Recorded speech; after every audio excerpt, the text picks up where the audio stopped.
La marche est pacifique. Très content. La marche, c'est ce qui vient de se passer maintenant là. L'état de droit gagne toujours. Le major lui-même qui nous a intercepté, il vient d'être confirmé par la hiérarchie. Il doit nous laisser aller jusqu'à aller déposer notre mémoire à l'Assemblée nationale. Mais ça ne va d'abord.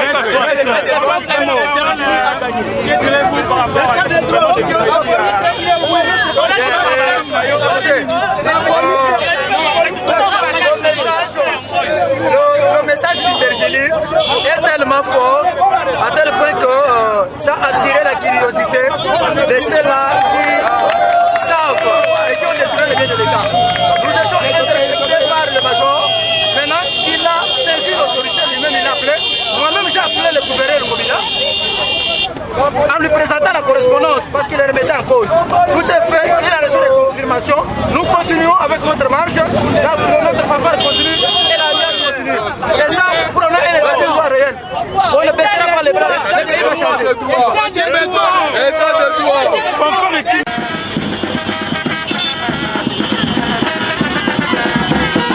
Nous avons une marche, campagne motorisée au Sergeli organisé awa. Outi na place échangée pour ceux qui na palais du peuple. Donc écoute ma président et des chambres to pesa ngoma memo na biso. Awa to commis déjà na Sendwe to ningi to comme première église Sonika Futa. Campagne na biso za ngo ezali motorisé bazongi se biloko ya l'état nyonso to bayibake. Ezala mituka ezala bandako. Va enregistrer 350 déjà victimes. Donc ceux qui makambo oyo topesi bango de là ya un mois. Ceux qui bakokisa ngo te bolanda ba procès et kozala mikolo nyonso na Congo. Miyibi baleke ebele. Moyibi ebomi mboka. Ba na kalezaka ne bajamba zaka koyiba mbongo ya l'état. Mais lelo ekomine bakonzi bakamine bazoyiba. Tene bakonga atoki bomengo ya l'état ya moko bakonga. Et biso baza place wana bandako totanga bakombo kuto atepo. Bakokima ba traverser Brazzaville, banso bakena Angola. Donc marche ezali pacifique. Tozo tambola tobukelo kwa botute. Équipe ma Sergeli ne bozo mona beneli. Donc to accès bango première force de frappe. Va comprendre comment nous sommes organisés. Donc bakokanga wana mitambo ya mboka. Bakanisa ke zatanga Kabila, ba se changer. Donc Congo en avant. Donc totalemi dénoncer et saisir la justice pour tout comportement contraire aux lois de la République et pourtant atteinte à l'autorité publique. Bande kotango to comité kana 7e mairie to moni major mo ba yana daji pona bango tala ba policier belé. Batele misebiso pour tozo tambola. To biso ngo seke bino pe wazana kacha miyibi. O ba détruire miso wa l'état. O ngobile mutabi si bango. To habita biso to komela ki ba kozino tu ya mboka. Commandant chef de l'État, aujourd'hui, président de l'Assemblée provinciale, nationale, Sénat, dans le décoca Songo, service yane, Batunios, Makunoto, Sezaki Bango. Et donc, tu passes à accusé de réception, à l'objet de Bango, ben, Abisso, Sabité, Yoben, Bango. Tant parti, n'a pas de Kongobila. N'abisso, Bino Batini Batuo, Bobatela Misobiso, Bobango, Balobi, Batini Batute. Bango, Ben, sous Génaka Songo, Naka Songo habité. Botika mettre Franck Kalolo na batunaye batambola bakende repose memo na bango bazongi na mutuka na botebi te mituka bazotambola mpe eza ya leta bomema biso na mituka oyo bobeta ata mbunda omoni ndenge fanfare eza nde to biso bapolisier bakoko mpe bafanfariste bobeta na bango mpe ata mbunda bazwi de mitu bazongi donc Congo il faut changer bandeko basi mpe mibali diaspora bomona makambo ezosalema na mboka na biso donc toza déterminé ya koaccompagne mokonzi ya mboka afin que changement ekota na mboka na biso donc moto nyonso tu aza na droit ya aza mpe momoyengo ya mboka kite komi kaka bato mibale misato bango bazwaka te ekosimba te totelemi donc dele topesi bango soki eleki bokoyoka nde démonstration ya baprocès ata oza nani okangama ngande nelaka na chef de l'état na sene moko okangama ngande mwana kazi ya kingani okokangama l'état est révolu. En tout cas merci beaucoup tozo poursuivre le match na biso debo moni nanga totoki tozo voler tout ça on a honneur ya Congo et c'est to défendre moko na biso c'est biso défendre moko na biso te moto défendre la te donc Congo eza biso nyonso tout Congo eza ya bango moko te d'ailleurs rebelo eza kutu compliqué mais biso awa toyebani que nous sommes des véritables des vrais Congolais des pères et des mères 100% Congolais ceux qui balingi de besoin bonus toza même Congolais même 200% 800% 1000% donc bakobangisa biso te bapolisier bazongi donc moni fanfare eza awa biso nyonso tout donc message ezaka moko restituer le bien de l'état que vous avez détourné ou spolié et ezala faire à repasser osomaki na mbongo ya l'état oyo navandaki na ndako ya l'état olongoli bakaro okosamba olongolaki bampule okosamba bampule wana osomaki na mbongo na yo yo obongisi olio otika bongo ndenge ezalaki yo okei nango mbongo wana esi eleki déjà l'état est révolu donc Sergili toujours en avant tokende na bango nous allons les traquer sous toutes les formes possibles donc voilà mama na likambo biso yango wana bana bayimboka faut comprendre que tozokunda mpona mboka libanda mpe awa bo adopter même attitude pour que Congo na biso échanger donc on est des Congolais donc moto abangisi moninga aza te ntango ya calendrier répression ezalaki toyebisi ye major wana na biso soki omekikana na bato na yo okosamba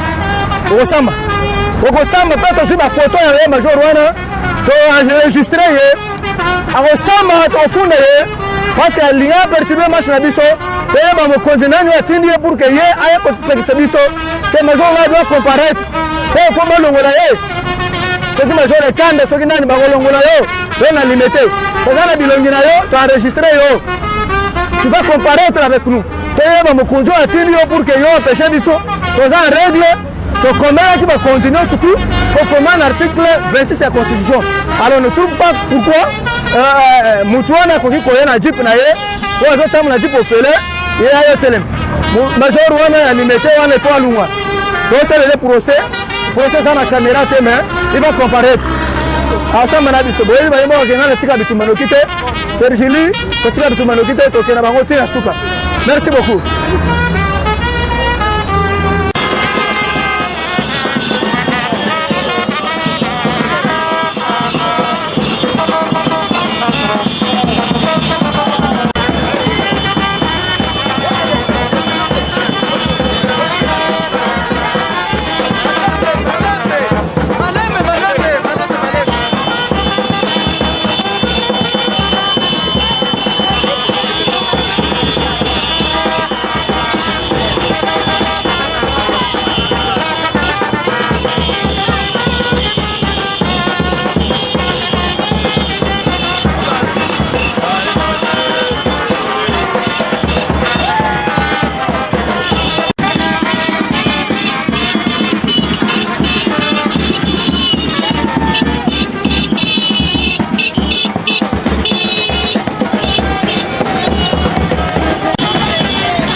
oyo baza kokamba ville de Kinshasa. Même baoyo bazali concerné na makambo ya sécurité bazali biso tokanisaki ke mokolo ya lelo la police balingaki bazala nsima na biso mpona koakompagne biso ti bisika tolinga toteka memo na biso mais tozokamwa la police aye alobi bazali na instruction ferme oyo balobi keno oyo biso parti oyo biso totambole esili tozonga na biso obie tozwa bamituka tokokende ndenge nini tozo comprendre eloko moko te. C'est comme si la police bazali complice na baoyo bazali biloko oyo bazali police ayo kameli eloko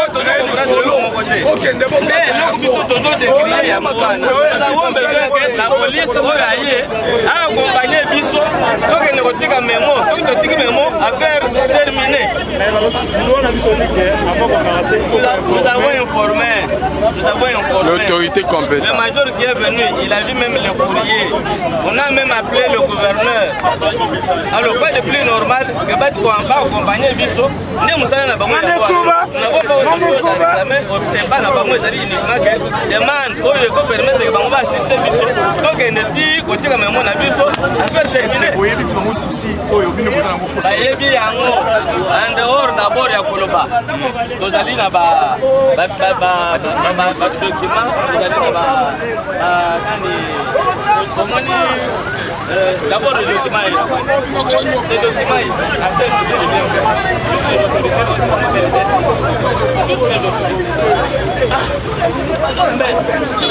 la ligne va se le droit motif oyo elobi ke biso tozali baactiviste de l'histoire de l'homme des avocats tozokamwa par le fait que loi elobi tozo informer mais mokonzi nde azwa badisposition mais ici on nous demande à ce que biso tozala na réponse oyo ezolakisa ke non il faut tokeza na terrain avec cette réponse nde eloko biso toza kodécrire nde yango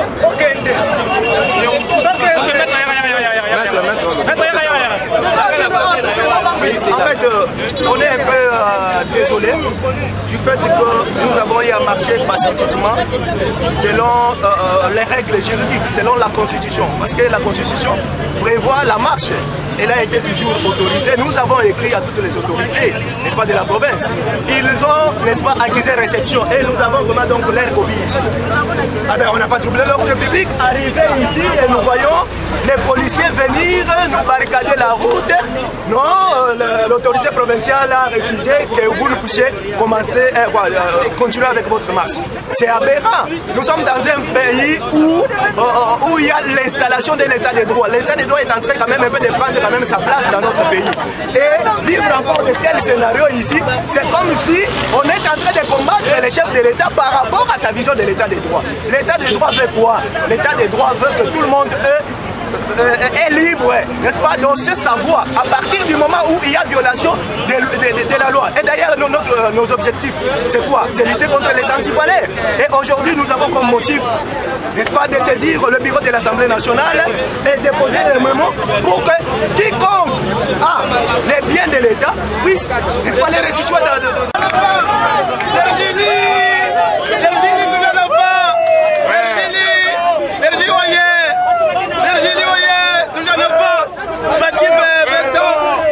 c'est ça l'état de droit. C'est ce qu'on attendait. La marche est pacifique. Très content. La marche, c'est ce qui vient de se passer maintenant là. L'état de droit gagne toujours. Le major lui-même qui nous a intercepté, il vient d'être confirmé par la hiérarchie qui doit nous laisser aller jusqu'à aller déposer notre mémo à l'Assemblée nationale. Mais c'est pas d'accord.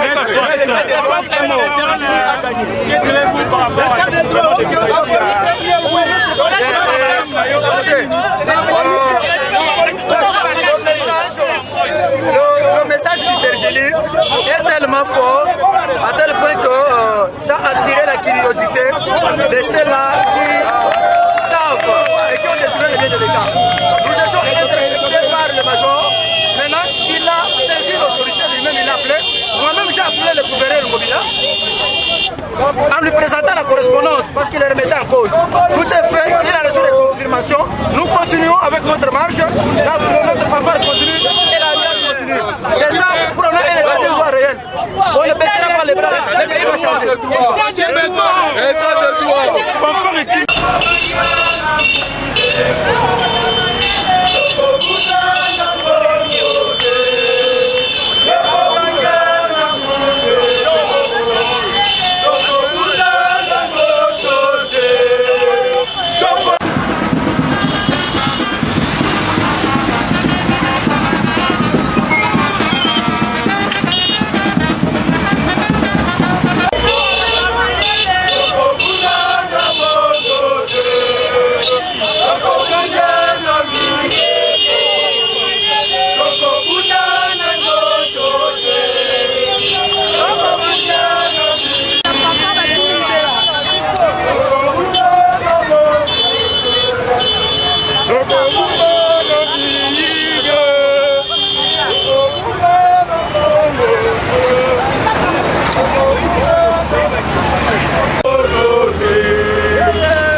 J'ai une renaissance civile.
L'autre.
spolier les biens de l'État, de pouvoir les restituer. Nous sommes une structure composée d'un collectif d'avocats et ceci, c'est en rapport avec l'un de nos objectifs que nous sommes assignés dans nos statuts. Le Congo appartient à tout le monde, ça doit changer. Nous devons changer le mode de gestion de la chose publique, parce qu'on ne peut pas comprendre qu'un groupe de gens s'organise pour détourner les biens de l'État, pour massacrer l'économie congolaise au détriment de tous les Congolais. Alors que le revenu de la RDC de ce pays doit faire l'objet d'un partage équitable. Conformément à l'article 100 de la Constitution, qui donne les missions au président des deux chambres, c'est-à-dire le Sénat et le Parlement, ils ont une mission non seulement de légiférer les lois de la République, mais aussi de contrôler les entreprises ainsi que le gouvernement. Et tout ce qui se passe au pays, ça laisse aux Congolais insensibles. Voilà pourquoi nous avons organisé cette campagne, parce que nous avons enregistré des doléances. Il y a plus de 350 victimes de détournement, de spoliation des biens de l'État. D'autres ont eu à spolier, à vendre même les biens de l'État. Ils se sont fabriqués de titres de propriété, de certificats d'enregistrement, certains au nom de leurs enfants, au nom de leurs membres de famille. Et c'est un comportement que nous devons tous sanctionner. Le délai de 30 jours est donné au président des chambres de pouvoir examiner notre mémorandum. Dépasser ces délais, Sergili, comme dans ses habitudes, nous nous réserverons le droit de saisir les instances judiciaires afin que les auteurs de ces actes puissent répondre devant les instances judiciaires. Voilà l'objet de notre marche de ce jour. Maître, qu'est-ce qui vous a motivé à faire ça? Ce sont les lois de la République qui nous motivent. Ce sont les objectifs que nous nous sommes assignés. Parce que tout Congolais veut voir le changement ou le développement de notre pays. Ça ne peut pas se faire avec le concours d'un individu. Ça doit se faire avec le concours de tout le monde. Et Sergili, qui est une structure qui collabore avec le pouvoir public, conformément à l'article 37 de la Constitution, nous nous sommes donné le droit de pouvoir initier cette campagne. Et ça va s'étendre, s'élargir dans toutes les provinces. On doit restituer les biens de l'État détenus illégalement. Même si vous détenez les fers à repasser que vous avez acheté avec l'argent des contribuables congolais, vous devez les restituer, qui que vous soyez. Maître, je vous réponds à cette question. Ce n'est pas la première fois que nous avons assisté à ce genre de marches et de mémos. Qu'est-ce qui vous fait penser que votre démarche sera différente à celle que nous avons déjà assisté auparavant? Vous avez y assisté à cela et non avec Sergili. Nous avons notre mode d'opération, nous avons nos propres méthodes. Et vous allez voir ce qui va arriver. Ce n'est pas la première fois que Sergili traque des personnalités devant les instances judiciaires. Vous les verrez répondre. Maître Lelo, vous avez beaucoup déposé. Mikanda, on a deux chambres. On a deux chambres. Bongo, pour na diriger Bakambabiso, bazongisa oyo bazua. Na terme moko simple. Si on a dirigeant, bamusu ba se trouva bazana ba immunité parlementaire. Est-ce que démarche na bino et ko sala bo balungu la batona ba immunité parlementaire na banko bo kende na suka ya makanisi na bino? Ndeko soki toye awa toye kotika memo na biso na ba président des chambres nyonso mibale Sénat na parlement ezali masekite ezali koye kobondela bango te mais plutôt tozongisi bango kaka na makomi po ezali mobeko article 100 ya constitution epesi bango ndingisa ba contrôlaka ba gouvernement ba entreprise mais aussi ba votaka mibeko ya mboka soki baza awa peuple nde tindaki bango baza redevable na peuple congolais batu nyonso bayibaki misolo ya l'État. C'est vrai que ebele baza na immunité mais to sengi pe to komeli bango na memo na biso mémorandum na biso ete ba facilitaka justice na kolongola ka batu wana ba immunité pour que ba répondre okoki kozala te oyibi obuki oya kobatema na parlement awe komi esika bata mpona mabete soki eza pona mabe peuple ko sanctionner bango biso to lobi to pesi bango 30 jours ba examiner conformément à l'objectif nabiso o ezali ko dénoncer pe ko saisir justice pour un comportement nyonso ezali contraire na mibeko ya mboka soki 30 jours wana eleki biso to ko funda bango mutu nyonso tout ozana plus de 350 victimes na rapport na biso omona rapport mapingo eza wana biso ozana rapport mapingo na biso a Sergili bokomona ndenge bakotambola ba défiler devant les instances judiciaires et sengeli mboka échanger biso to yaki tika bango te tolingi bomengo ya Congo bato nyonso ba partager yango nde yango biso démarche tozana yango tolingi Congo ekende liboso changement o bazolo ba sengeli pe ezala pe na kolongola ka ba immunité na bato nyonso wana to sengeli susu ba leka na audit te ba contrôler les sous gouvernement o ilungilunga o ba bimaki wana c'est bon poto yeba lolenge kani bakambaki et côté yepe équipe ya ndeko sama lukonde na batu na yete soki basali mbeba bango pe bakosamba liboso ya justice c'est bon faute de se faire Sergili se réservera toujours le droit de saisir les instances judiciaires afin que ces derniers ou les auteurs répondent de leurs actes. Les mémos déposés, qu'est-ce que vous ont promis les autorités des deux chambres du Parlement? Malheureusement, nous n'avons pas rencontré les deux présidents des deux chambres, mais au Parlement, nous avons déposé, celui qui a réceptionné, c'est le chargé de mission du président du Parlement, et idem aussi au Sénat. Ils ont promis de les transmettre fidèlement au président des deux chambres. Et nous avions aussi rempli l'audience pour dire que ce n'est pas fini, nous allons encore revenir les rencontrer pour renforcer notre plaidoyer. Merci beaucoup.